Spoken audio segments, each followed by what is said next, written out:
foresee Ilia Topuria coming up to welterweight, potentially winning the title and staying and just defending against welterweights? No. No, we don't see that. Don't. You know, and he's just growing into the lightweight division. And so we don't see that. Of course, it would be just for what? To make a humongous fight for the company, a big fight for the company. Mm-hmm. Yeah, but the thing is just for that. It's for the entertainment purpose of that fight happening. But in that case, what does Islam have to gain from that? Islam just put the work in and grew into this division and went out there and dominated the current champion.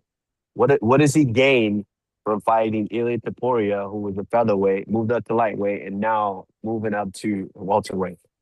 Really nothing to gain except all to lose. If something goes wrong and you lose, you lost to a featherweight. You know?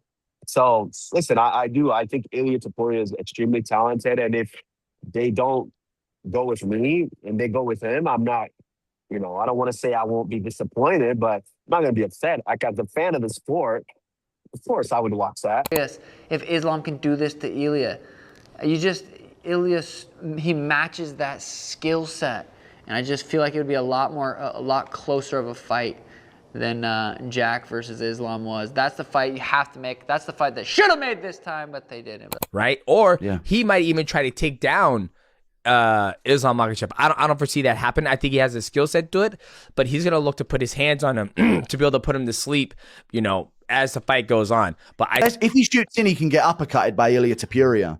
But if he's tall and he shoots in to try and get double unders or get the clinch, he's in hands away from face right in front of Ilia Topuria, stood upright range, which is where he gets chinned. If it's going to happen. Now that Islam versus JDM is wrapped up, UFC experts have already shifted their focus to what a massive showdown between Islam Makhachev and Ilia Topuria would look like. The fight world is buzzing again, with analysts picturing Islam's pressure against Ilia's explosive style. Everyone's trying to figure out one thing: what happens when these two finally meet? Намного тяжелее, чем с Мадалиной было. Из-за низкого центра тяжести и борьбы. Из-за антропометрии, и я думаю, что у Или намного тяжелее удар, чем с кем он дрался? Jack Della Maddalena. Michael Bisping looked at the idea of Islam versus Ilia and focused on how their styles would clash. He talked about how Islam's calm control usually forced opponents to slow down, while Ilia liked to make fights feel wild. He felt that the matchup would not follow one simple rhythm and that both men would need to make adjustments fast. I just want to say, they're not my words. They are the words of the lightweight champ and the former featherweight champion, Ilia Matador Topuria. Of course, these two don't like one another, and they do seem destined to fight at some stage. And of course, we know Islam just went out and dominated Jack Della Maddalena from start to finish. And I'll give you my thoughts on the fight in a second. Here is what Ilia tweeted. Jack needs an entire camp dedicated just to wrestling. What a disappointment of a champion. You should go to Georgia to learn something, because you're the most boring thing in this game. Every day, I am more certain that I can put you to sleep. Now, he also mentioned how Ilia had already been pushing buttons after the JDM fight. Bisping saw that as Ilia trying to shape the story early. He explained that when two champions circled each other like this, it usually meant the early talk mattered just as much as the skills. of course, people are going to say stuff like that because they want to fight each other. So he's trying to poke the bear and he's trying to get that matchup. Ilia says that Islam ran away to 170 because he was scared of Ilia and all the rest of it. He knows that I'm dangerous. He knows that I'm going to put him to sleep. Even Khabib. That's what fighters do. Don't put too much stock into that. He said you're like the most boring fighter in the UFC or something like that. Can you give us your full thoughts on a fight with him now? No injury, nothing. I don't feel any pains. I'm ready. Who is going to be next? Let's do this, and I will make it easy. Then he talked about why casual viewers and Ilia reacted the way they did. From Ilia's point of view, calling Islam boring was just a way to keep his name in the mix. Bisping even said he would have done the same if he wanted that fight. He made it sound like Ilia was stirring things up to get fans talking, nothing more.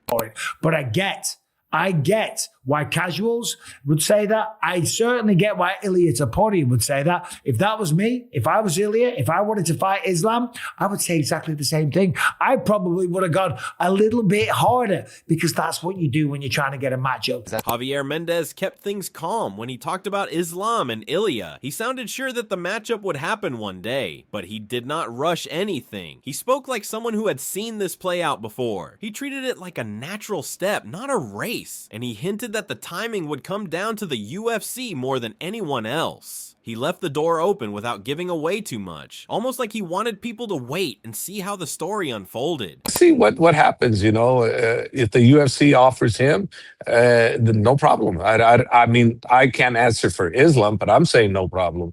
Islam and his, Ali, who I consider the greatest manager in the business, will do the right thing for Islam. So, but let's face it, we're going to meet him eventually, whether it's the White House or whether it's another time. Let the UFC decide that, I say. But we're going to meet him eventually if he wants to continue to. He also explained why Islam stayed at his new weight. He spoke about how strong Islam looked there and how there was no real reason to return to lightweight. He made it sound simple. Islam felt better, he performed better, and the people closest to him agreed. He mentioned things like grip strength and how Islam grew into the weight, but he did not spell out everything he let the clip fill in the rest. Come up, but I seriously doubt Islam will want to come down. And for him, it's the first time anybody will ever go for a triple, right? He'll be the first triple challenger for it. So that would be a monster fight for the whole world, to be honest with you. Yeah, there's probably no way of coming back down now, right? For Islam, he's really grown into the weight class. Why come down? If he asks my opinion, I say hell no. And then Habib's opinion, it's a no. And then the most important person is himself. If he doesn't want to come down, he shouldn't come down. Why? He's very strong at this weight. I've told everybody before how strong he was. And look at the grip strength he did. He beat Alex Pereira on the grip strength. He's got incredible strength, man. Arman Tsarukyan talked about Islam versus Ilia and focused on how much tougher that fight would be. He said that Islam handled JDM easily, but Ilia had a lower center of gravity and stronger wrestling. Arman believed Ilia's power and technique would make it a more challenging matchup, and he hinted that the fight could look very different from Islam's last one. He also mentioned that he expected the fight to be intense and possibly end in a knockout. Arman made it clear he respected both fighters and saw no need for conflict outside the cage. He left the details of how the fight might play out up in the air, letting the clip show the action. Не факт. Я думаю, что с Ильей будет намного тяжелее, чем с Мадаленой было. Из-за низкого центра тяжести и борьбы? Из-за антропометрии, и я думаю, что у Ильи намного тяжелее удар, чем с кем он дрался? Джек Делла Мадалена. Я думаю, что у Ильи тяжелее удар, чем у Мадалена. Мадалена меньше ронял, чем Илья. Илья почти всех роняет.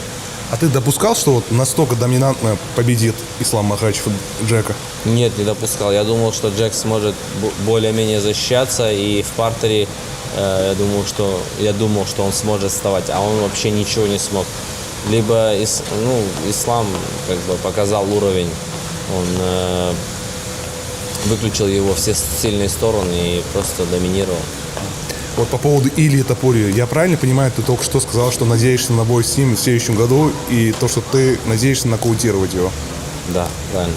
Sean O'Malley talked about Islam versus Ilia and focused on how much closer that fight could be compared to Islam's last one. He said that both fighters had top-level skills, and it would be a real test for Islam. Sean thought it would be a matchup full of skill, strategy, and intensity, and left the outcome open. Next fight it's gotta be Ilia. Ilia's got to go out there and beat Justin Gaethje. He's got to go out there and beat Patty. Whoever he beats, he's got to go out there and get the job done. But Ilia, I'm so curious if Islam can do this to Ilia.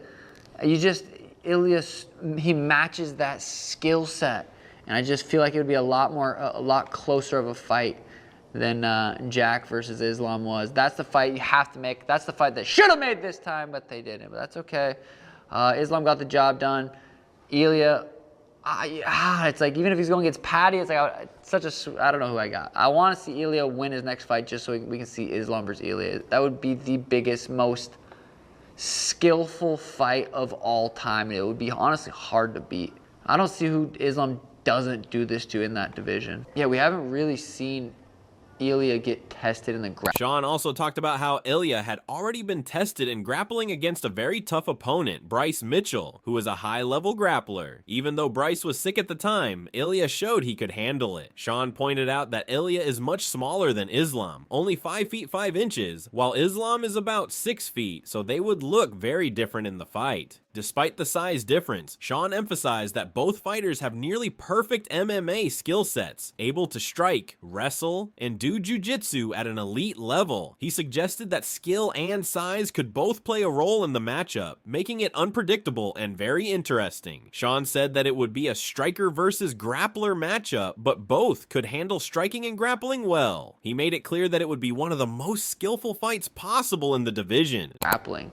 Bryce Mitchell is a very high-level grappler, and Ilia handled that. Bryce had fucking strep throat. He was sick. He was on antibiotics, remember? Ilia would be significantly smaller in height. No matter what they will fight at, Ilia will be 5'5". It's just, it is what it is. He's 5'5". Islam's fucking 6 foot. They're gonna look different. You know what I'm saying? But Ilia's skill set is so high. They're both 10 out of 10s in MMA. Rare, John Jones. 10 out of 10. Rare. There's a couple people in MMA that have that skill set that can do everything. Strike, wrestle, jiu-jitsu. Both those guys have it. So I don't know. I mean, in that sense, maybe size does come in. Maybe size does matter. The thing is, Ilia versus Islam, Ilia is not going to come out there trying to grapple. Islam's going to come out there and try to take him down. It's going to be a striker versus grappler matchup, but they can both do well.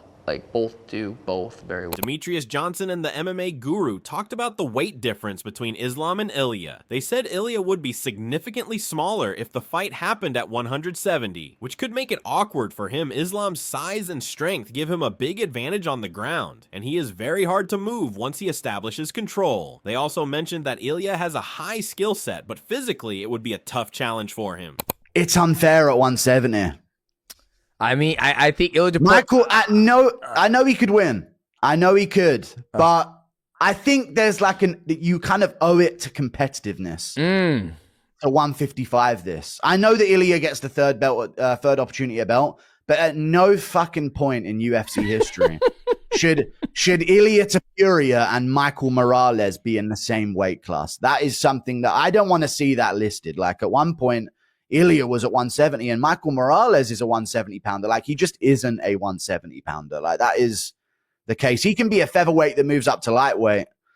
But I think at 170, the difference would be too much. With Makhachev, it's not limbs. It's not height. Yeah. He's not the tallest guy at welterweight. He's not going to have the longest reach at welterweight, the frame like this. It's the back. When he's on top, you can see his back and his torso.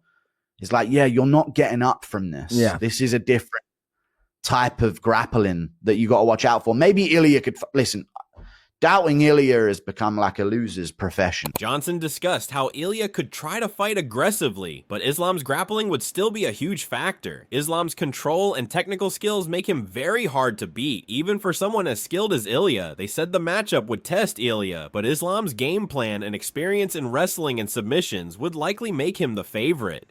So I think if the fight does happen, I think it's going to happen at 170, and it'll be interesting to see how Ilia Topuria addresses it, because he's going to fight every tooth and nail not to get taken down, right? Or he might even try to take down Islam Makhachev. I don't foresee that happen. I think he has a skill set to it, but he's going to look to put his hands on him to be able to put him to sleep, as the fight goes on. But they also mentioned how technical the fight could be, with both fighters having elite skills in striking, wrestling, and jiu-jitsu. While Ilia has ways to threaten Islam's ability to handle bigger opponents and control the fight would be a key factor. They said the fight could be very close in terms of skill, but Islam's physical advantages make him tough to beat. Unless if he shoots in, he can get uppercutted by Ilia Topuria.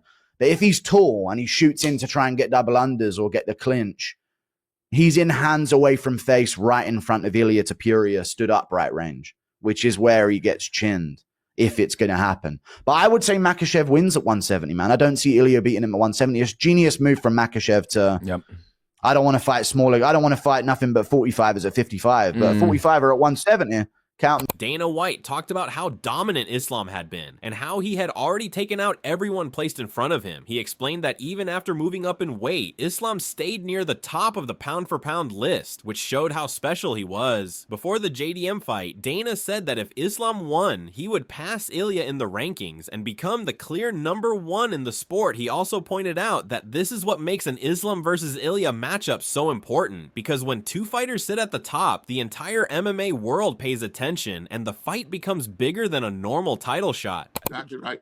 He's fought and beat everybody. He's beat everybody. Now he's moving up another weight class. Right now he is ranked #2 in the pound for pound behind Ilia.